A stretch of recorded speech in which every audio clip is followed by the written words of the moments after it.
I used to fucking hate meat fishing, but now I absolutely adore it. We are once again at the beautiful Docklow Pools on the Match Lake, and meat fishing, folks. Wow, it's like, it's proper opened my eyes. The last few years, since I've got used to like doing it proper, the reason I used to hate it was I never used to do it right. I used to feed too much, it'd fall off, and then it'd do me head, and I'd just like, right, I'm fishing pellets or I'm fishing maggots. But if you do it right, folks, it is, I'm going to say it's probably the best spring bait you can have. Conditions like this are perfect for it, with it being like a nice white colour. It really stands out. If the water's a little bit clear, which it is today as well, again, it stands out. But what you've got to consider is the fact that these fish have been pretty much dormant for ages over like the winter. But now, obviously, the next thing on the agenda is spawning, so the fish need to like really feed on to get the strength up for the rigours of spawning, basically. And baits like meat really come into their own because there's all them like nice salts and fats in the meat. You don't have to feed a lot of it because it will feed the fish up fairly quick, and 100% that's where I've been going wrong in the past. So literally all we've got today, I'm on the expensive stuff, folks. Not I mean the spam, but any sort of chopped pork. What does spam stand for, actually? Do you know? I ain't got a clue what it stands for, but any chopped pork and ham, everyone's got their own favourites. I think plum roses are good, in it, tulip, this and that and the other, but good old spam. It's a little bit expensive, but it's one of them. If you don't catch on it, you can save a bit for your burgers. But joking apart, it's amazing. I've just put it through a 6mm riddle. I'll show you the meat in a bit. We'll talk through the rig, and it's just transforming fishing. Anyway, let's get down to, or let's show off the rig first then. So now we are fishing for, in here, there's pretty much everything swimming's going to eat the meat, again, because of like the oils and, you know, the salts and the fats, all that good nice stuff coming off it. Everything swimming's going to eat it. Ideally we want to be catching like your F1's, your carp, but if there's hide in the venue, they love it because of the predators, you know, they love that kind of thing. So I've gone a little bit heavier elastic than the norm, because generally this line, it's not something you catch on all day. It's really good to start off with, and then it's really good towards the end of your session. I'm talking about match conditions, but pleasure fishing, you know, if you're coming on early in the morning, late at night, that kind of thing. But let's take it from a match perspective. Really good at starting off bait, and then you change, and then you come back to it again. You know, some places you'll catch right on a top kit. I'm going to say as long as you've got minimum of 3 foot.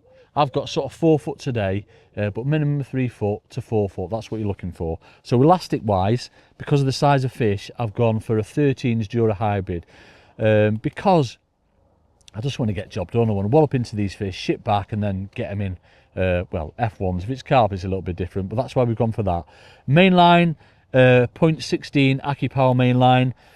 Again, simple standard rig. Coming down to my back shots, 2 number 8's back shots, just above the float, which is a 412's F1 Magpie carbon stem. I love these floats, folks, absolutely adore them. And I've just got some trimming shot just underneath the float, so that I can really bring that float down to a little pimple. One of the best things about meat fishing is the bites that you get. There's nothing like a meat bite. If you imagine that fish sucking the bait in, you just get that little dink, so you can really sort of like differentiate between a liner and a proper bite. So anything nice and fast, a proper bite. And then coming down the rig, so I'll put plummet on in a sec, so I'll show you how plumbed up, but basically we've just got nice positive shots on. So if I hold my hand like that, wait till Rich is on them, we've just got a series of 6 number 9 shots spaced evenly apart, yeah, just so it's nice and tapered but quite positive. No time for droppers or anything like that. I just want to get straight down to the fish, get job done. Now this is where I've gone a little bit different, in that I've gone for a 5-inch hook length here, a 0.12 Aki Power. Normally I like fishing 4 inches, but 5 inches, just that happy medium, and it just brings that bait in a little bit more natural, just falls a little bit more natural. You know, some people swear by 4 inch, some people want 6 inches, but for me 5 inches is what I found all right for meat fishing. If it's good enough for Bag of Bennett, it's good enough for me. And then hook wise, nice and simple, we've just got a 16's GPMB hooks on, so quite a heavy hook. SFLB is the lighter version, but you'll have them straighten out sometimes, whereas a GPMB is just that little bit heavier, and it holds that meat on a little bit better. So dead simple with the rig. I say it's just over 4 foot. I'm going to put a plummet on now and show you where I plumbed up to. Rich is going to change the cameras round, so without further ado, let's get plumbed up. Go on the plummet. Right, let me show you where we plumbed up to. So we're on a bit of a slope. Now, obviously we always say like plumb up to bottom of the body or like middle of the body on a slope. So I'll show you where I am. I've got a tree in the distance, and my marker this side is I've got me joint from my number 4 section to my number 5 section. My hand's on that joint there, so I know I'm going back roughly to the same spot every single time. Yeah, really important. Tree in the distance, and that's where we plumbed up to. So you see we're at the bottom of the body there. If I just come slightly to the right, it's hardly comes up at all, and if I just go out into the lake a little bit, it just goes off, hardly anything. In fact, it's pretty much the same depth. We're just going out a little bit there. Yeah, so you can see we're just on a little bit of a slope there. So I've got a 30 gram plummet on there, and it's not plugging at all. It's nice hard bottom. That is absolutely perfect, and that's where we want to be for near enough all baits, certainly when you're on a slope and everything like that. Yeah, so laying it in wise, the wind is blowing left to right. So what I'm going to do is lay the rig out to the left, bring my float back, put my bait in, and then what you'll see me do is lift my pole round to sort of like the left hand side. So I'm really keeping that tight line to my float, but obviously being on my marker. So let's get that off, and then hopefully we're going to do it in a oneer. I'm going to catch a great big F1. We're probably going to get done by a blooming carp that's going to wobble its way to the island, aren't we? Right, so this is where I've been getting it wrong in the past, folks. Typical me, just been feeding mouths too much. So that's what we've got of a tin there. Yeah, so loads of bait there. Bearing in mind, this is really, really rich bait. Yeah, it won't take many cubes at all to fill, you know, a sort of 2 or 3 pound F1 up. You know, I'm going to say 6 to 10 bits of meat. That's it. It's full up. So you've got to be really careful. Now, in the past, I've probably been putting that many, which, you know, sometimes you can do if there's loads of big carp there. But when it's early season spring fishing and you have to, like, well, everything basically, everything's going to eat that meat. It's so important that we're feeding no more than sort of like that, you know, 5 or 6 pieces of meat, and then leave it, wait for sort of like a minute or 2, and then chuck 2 or 3 over the top, because it's that noise and obviously that scent going through the water that really attracts the fish. But obviously that meat being on the bottom, it stays there. It's weird, you don't think you're going to get a bite, and all of a sudden you just get that dink and there's one on. It's such a fabulous, I used to hate it, folks, didn't I? But I do like it now. And then pot size, just little baby pots. We don't need a big pot, little baby pot. Soak the meat in the water. There's a lot of references here, isn't there? I don't want to look at Rich because I think he'll be smirking. I've got a little bit of tape at the end of my pole, so my pot's not going to come back past that. It's going to hold it right into place so that I can be really accurate. Because the thing with this meat fishing, really accurate, I'm just sat in a little babby pile, yeah?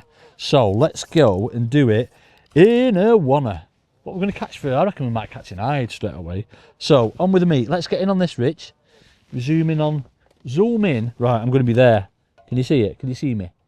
He's on it already. Right, so with the meat, the beauty of this meat is because it's so soft, we can bury our hook right in it. Yeah? Bury that in it. So, I mean, you're going to be, depends what kind of bites you get. Most of the bites are like nice and quick, so you give it a big wallop.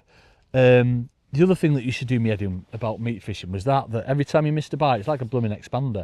If you stuck too hard, it fell off. But because of these sort of like slightly thicker wire hook, GPMBs, and slightly bigger, they do stay on. I've said it now, haven't I? It's going to fall off, but they do tend to stay on. So I'm going to hold that line there. I'm going to get me sort of 5 or 6 bits of meat, put them in that pot. Because it's quite sticky, we don't need to put it under the water or anything like that. We're literally just going to do all this in a oneer. So first thing I'm going to do, grab the joint of my pole, ship that rig out so we're in a nice tight line away from my swim. Got to my marker there, line up with the tree, meat goes in, and then I just bring that float back over it. So I'm right over where I potted that meat. I'm fishing so accurate. So you can see that meat's coming in now. And then what'll happen is my float will start going to the right. So I'm going to bring my pole back to the left to stop it going. We've not got an undertone today. It is going with the wind, unfortunately. There we go. See that? Now what I'm going to do after we've got that, I think it's an hide. I'm just literally, I took 2 bits in. 2 bits of meat, that's all we've chucked in. Go on the edge, but it just proves that everything swimming is going to eat it. Now, obviously, these ids, proper weight builders. Yeah? Beautiful they are. And what's happening at the minute with these ides, certainly they spawned dead early. They're really, really rough fish, and he's nailed it. He's disgorged a job in. But look at that. That's like I'd sort of 10 or 12 ounce. Them are the fish that you can expect, you know, feeding up. Certainly, like, obviously, because these are starting to spawn already, they'll be feeding up well for spawning them. And baits like meat are probably the best for it. Disgorger, he has nailed it. Proper bite though, wasn't it? Just amazing. Let's go again then. So chuck them 2 bits in straight after it, just to keep them fish interested. As always, make sure there's no slime or anything on your rig. Another bit of meat on.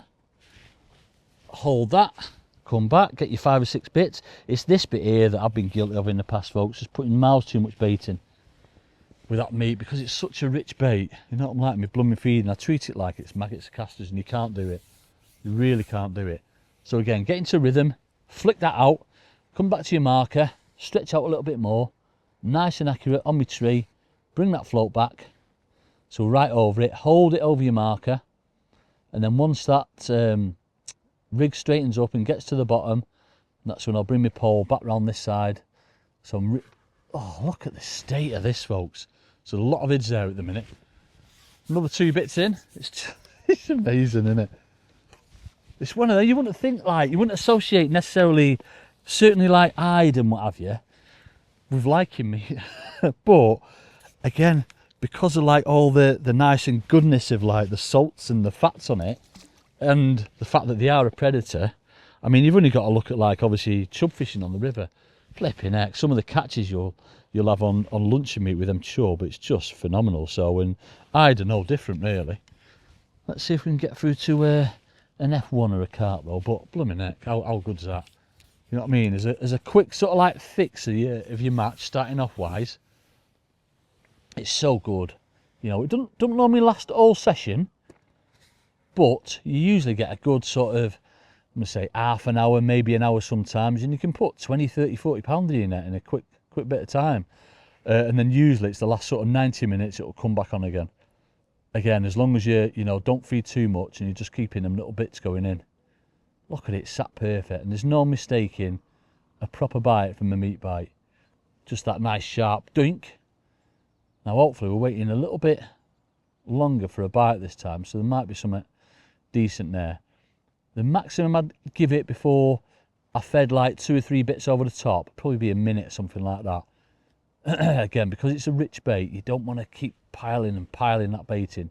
Certainly not this time of year anyway, not while it's early, and not for F1's either, because as I said, they will get full up on it.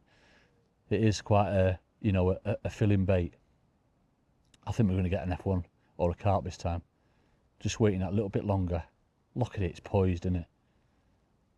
There's something I like. You can be sat watching it for like, you know, 4, 5, 6 minutes thinking it's not going to go. Then all of a sudden it just goes doink, dead quick, and be a decent fish on. It's so good. There's something there. It just moved up a little bit then. So there's something there. Just wait a little bit longer. It's getting round time now to put a little bit more bait in now. So what I'll probably do, I'm just going to pick 2 or 3 bits of meat up. I'm going to throw them around me. Well, they're not around my float. See, this is where I've gone wrong in the past as well. I'll just keep going with that meat until I got it. There we go. I said there was something big there, didn't I? But that's the beauty. So wait and wait and wait, and it's gone. That's the other thing I'm guilty of as well. Because I'm only chucking 2 or 3 bits in, I'll just keep going and going until I got 2 or 3 bits around my float. But again, I really don't think it makes that much difference. As long as it's going in and it's making a bit of a noise. We knew there was a fish there then. This is going to be a big F1 this. It's so good. Absolutely adore it. So two lovely ids and then the big F1. This is why I use a slightly heavier elastic, because you will encounter some bigger fish, especially beauty F1s like these. And it's just all about getting that job done that little bit quicker. You know what I mean? We're not fishing like overly heavy. We've only got a 0.12 up length on, but it's that elastic. Yeah, 13's elastic or equivalent, whatever you want to use, just gets that job done. Obviously, if you find you are, you know, catching smaller fish and you're bumping them or pulling out of them, then just change your elastic size. But, oh, they're beautiful F1s them. He might be 2 and a bit pound. I'm going to show you him, folks. Might be 2 and a bit pound him. Let's see if we can get him out in this blooming net. Come here, you. Right, let me show you him.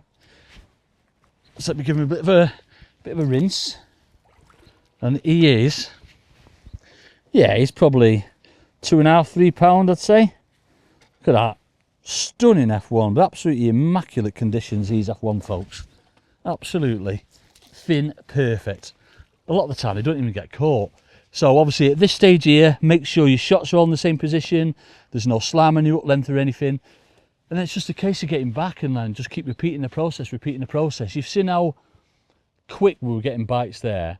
As soon as that changes, or as soon as you start going back to catching smaller fish, roach, skimmers, gudgeons, things like that, then that's when it's time to come off it. But keep priming it, keep that bait going in. It might be another 2 or 3 hours before they come back, but one thing is for certain, with that meat fishing, 100% they will come back into your peg. And when they do, as I say, you can just do a silly weight in a short space of time. It's a phenomenal way of fishing. As I say, I used to flipping hate meat fishing, but I love it now, proper liking. It's probably how I would start most of my sessions, most of my matches off, you know, certainly in F1 dominated, carp dominated venues.